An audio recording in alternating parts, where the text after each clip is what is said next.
Hello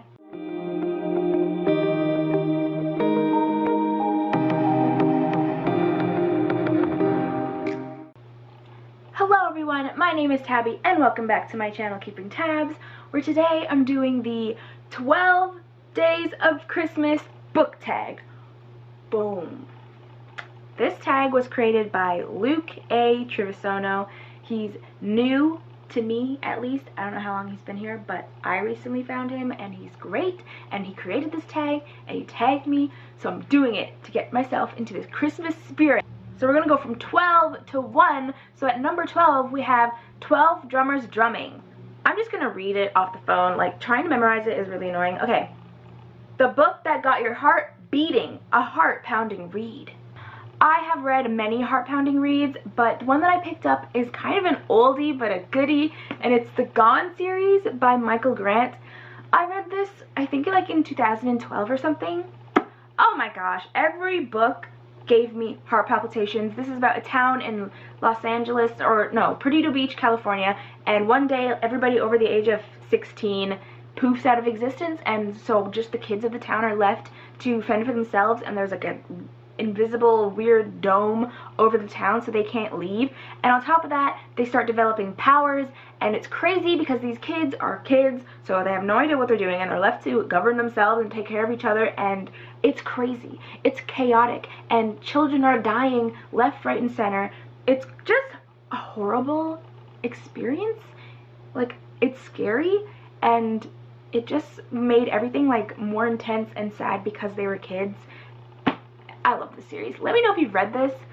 Nobody talks about it anymore. It's an old one, but it's good. It's so good. I love this series. Number 11 Pipers Pipping, the book you read because you followed the crowd. The main one I can think of is A Court of Thorns and Roses by Sarah J. Maas. Yes, I read this because of the hype. I tried Throne of Glass back in the day and I didn't like it.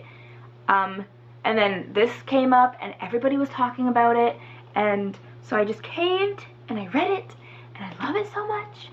So much. It's like one of my favorite series of all time, and it's just really good. 10 Lords Leaping, the best action / battle or fight scene you've read. Okay, so this is another series that not a lot of people talk about. Like, nobody talks about it. I actually have to go searching for people talking about this book specifically. And it's the Lorien Legacies series, and the book I chose is United as One, which is the last book in the 7-book series. There is a scene where our main guy, his name is John Smith, he is number 4, he is amazing, and I love him, and he has the power to he has fire powers. It's about some aliens, so they look like humans, but they're aliens, and they have superpowers, and it's like blah blah blah. Anyways, he's got fire powers, and he goes onto an enemy ship that's filled with hundreds of the enemy alien, and he takes them all down by himself. The way he uses his powers, he just, oh, it was so good. Like, he took them all out. Ooh, ooh, ooh. I also have to mention Golden Sun, because there are like a million fight scenes, action scenes, just adrenaline rush scenes in this book. Woo! So good. And also, like, John Smith from the Lorien Legacies and Darrow, like, they just remind me of each other. And yeah, it makes me happy. I love Darrow, so obviously I have to give props to the Red Rising series any chance that I get. 9 Ladies Dancing, your favorite LGBT characters. So, apparently, LGBTQ plus characters are reserved for like contemporary books most of the time. I mean, I feel like YA fantasy is getting better with that kind of inclusion, but as of right now, like, of all the books I've read, I've only really come across LGBTQ plus characters in contemporary books, and I hate contemporary, so I don't really have a lot of options here. But like I said, it is getting better, and I did read one series that has these characters that I love. It's the Raven Boys. Oh my god, I forgot to put lipstick on. Hang on, I'm gonna put lipstick on. Yeah.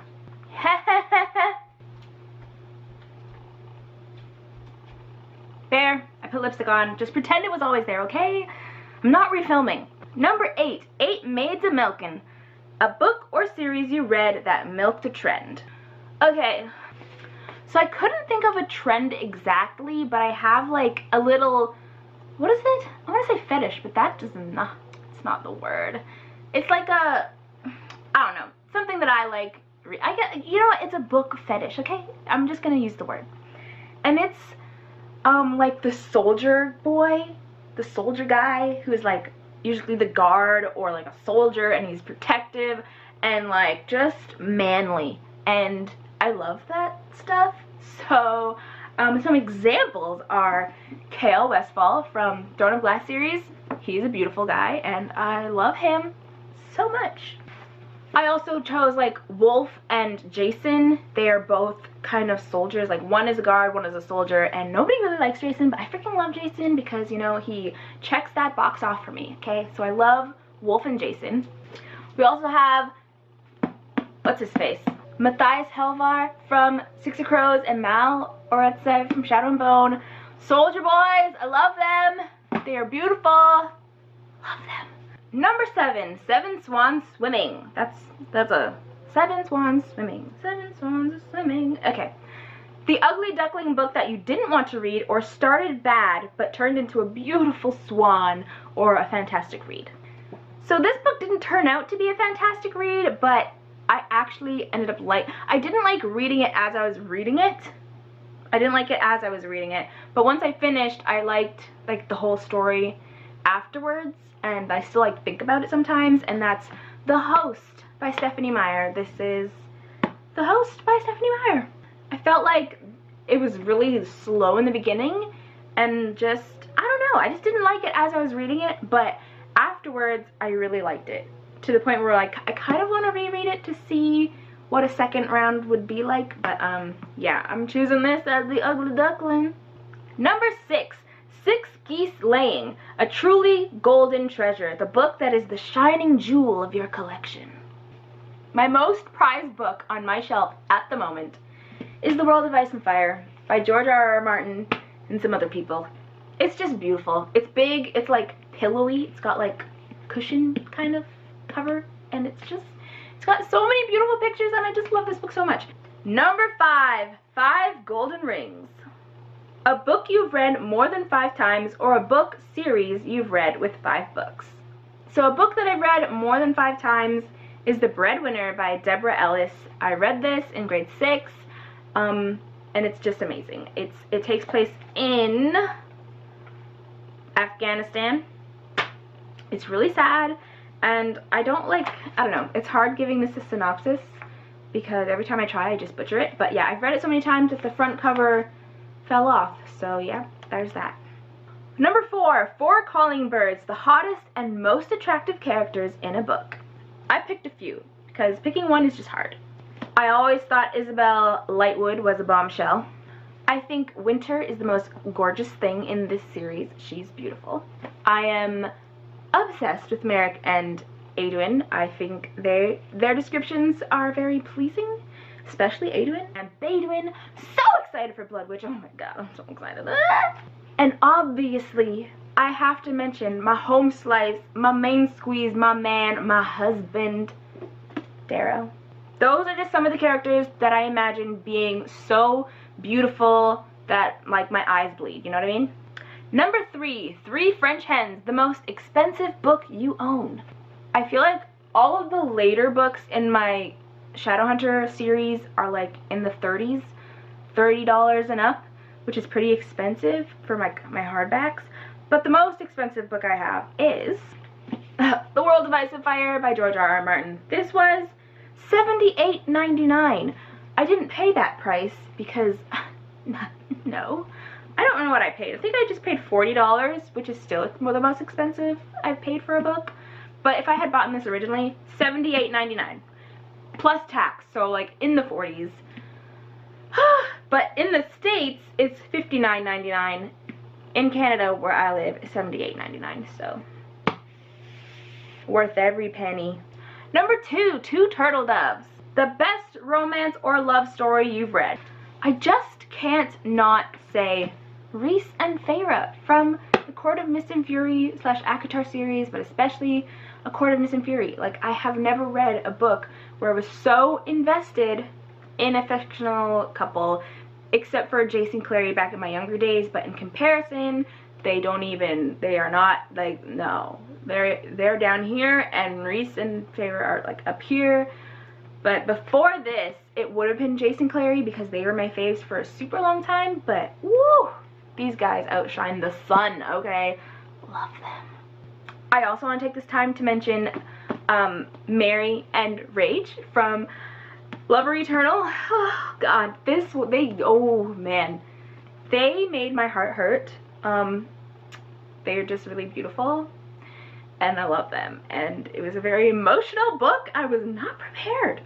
Not prepared. But yeah, Mary and Rage, I love them a lot.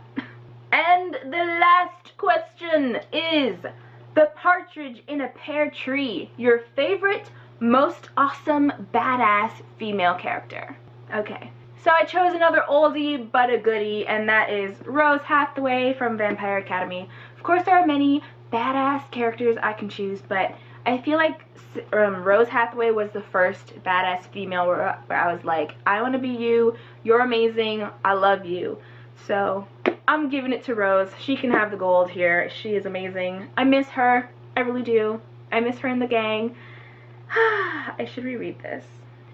Okay, that was the 12 Days of Christmas book tag. Thank you, Luke, for creating this and tagging me.